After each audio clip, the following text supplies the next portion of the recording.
Marvel Rivals, a game brought to you by NetEase Games, is a 6v6 third-person hero shooter currently in early access. We were fortunate enough to be granted early access to the game thanks to some generous friends in the creator program, and I've been playing it the past couple nights. So I thought I would take some time to give my 2 cents on the game and let you know what I think about it. Now, while I am not wholly committed to the hero shooter genre, I'm certainly no stranger to it, having put plenty of time into Overwatch in the past. So if you're familiar with the genre, you're going to feel right at home with Marvel Rivals. Game modes are pretty straightforward for the game. You have a payload escort mission, a capture the point mission, as well as casual and ranked modes, along with a training mode if you just want to try out a character in a stress-free environment. And if playing against others isn't your thing, you can go up against the computer to put a new character through its paces until you feel comfortable taking on real competition. There's also a pretty robust roster of characters ranging class-wise from tanks, close and long-range attackers, and support. The actual class names that the game uses escapes me at the moment, but you get the general idea.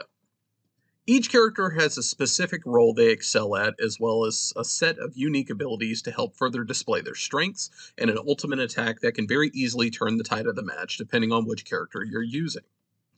I always played either a tank or damage role, so naturally I gravitated towards characters like the Punisher or Iron Man, depending on if I want to lay down fire from the ground or from the sky. If I want to annoy rather than destroy and help the team progress the objective, I've been using heftier tank characters like Magneto or Groot. But whether you want to smash everything in sight with Hulk or teleport from one end of the map to the next with Doctor Strange, I promise you there is a character in this roster for you, and if there isn't, well, it's a Marvel game after all. I'm pretty sure an avalanche of new characters will be on the way come the full release. So now that I've got all that out the way, let's talk about what I think about the game. While I do have a couple gripes here and there, I have to say my overall first impression of Marvel Rivals is pretty positive. The roster is pretty diverse, which made me take a liking to characters that normally in any other game I probably wouldn't have never even looked at. I'm a pretty competitive person, so any game mode that gets balls to the wall in a matter of seconds will always be exciting to me. And the game visually is absolutely gorgeous. And some of the pre-match banter will literally have you laughing out loud, as this game really captures the spirit of every character in the roster. Gameplay-wise, easily one of my favorite things about Marvel Rivals is the fact that the environment is destructible. You got that one annoying player that just refuses to get out of cover, that one player that just insists on constantly taking the high ground and just raining hell on you. No problem.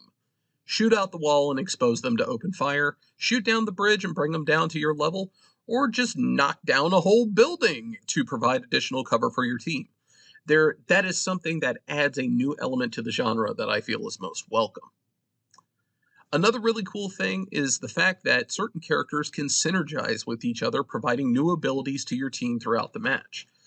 For the most part, these work passively with little to no effort required. For example, if you have Rocket Raccoon and the Punisher on your team, keeping them together will allow for situations where Rocket can give Punisher infinite ammo and an increased rate of fire. Or if Rocket and Groot are on the same team, Rocket can jump on Groot's back, providing cover fire and near constant healing for Groot.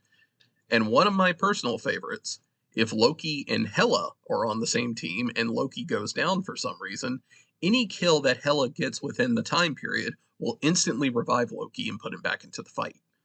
And these are just a couple of the feats that you can achieve in the game, as there are many, many more. But in the interest of fairness, I feel I should shed some light on some of the things I don't particularly like about Marvel Rivals. Number one, the game feels so slow. Even with almost everyone having some kind of traversal skill, it feels like it takes forever to get back to your team if you get killed. Some characters like Hulk, Namor, and Iron Man feel extremely weak, while other characters like Hela or Star-Lord feel like they can literally delete you in an instant. So it definitely feels like some strength tuning is in order here. Lastly, while this is an alpha, and I understand that, and with that understanding, experiencing some jank is to be expected. But when something as simple as Doctor Strange activating his portal is enough to make literally anyone in the match's game crash, that's a big problem. And for the record, I'm fully aware that I am saying these gripes with the full understanding that these can easily be fixed before full release, and that some of these issues are literally staple things in the hero shooter genre. But all in all, I gotta say I'm pretty impressed with how Marvel Rivals has turned out so far, and am pretty eager to see what they bring out next. I plan to release some character showcase videos after this one. I don't know if I'll showcase the whole roster, but at least more than just Iron Man or Punisher as you'll usually see on my live stream. I would honestly be playing this a lot more on stream right now if it wasn't for the fact that I have a fighting game tournament that I'm training for right at the time of this recording. Now, if you don't have access to Marvel Rivals currently, don't panic. I do believe the alpha will still be live for at least another week, and people in the creator program are steadily giving out codes. Who knows? Maybe I'll have a code or two to give away as I applied for the content creator program literally this morning, and hopefully I get approved and maybe I can do some giveaways of my own. But that's it in a nutshell. Pretty solid game. I enjoy it. But let me know what you think down in the comments below. Thanks again for watching. I'll see you next time.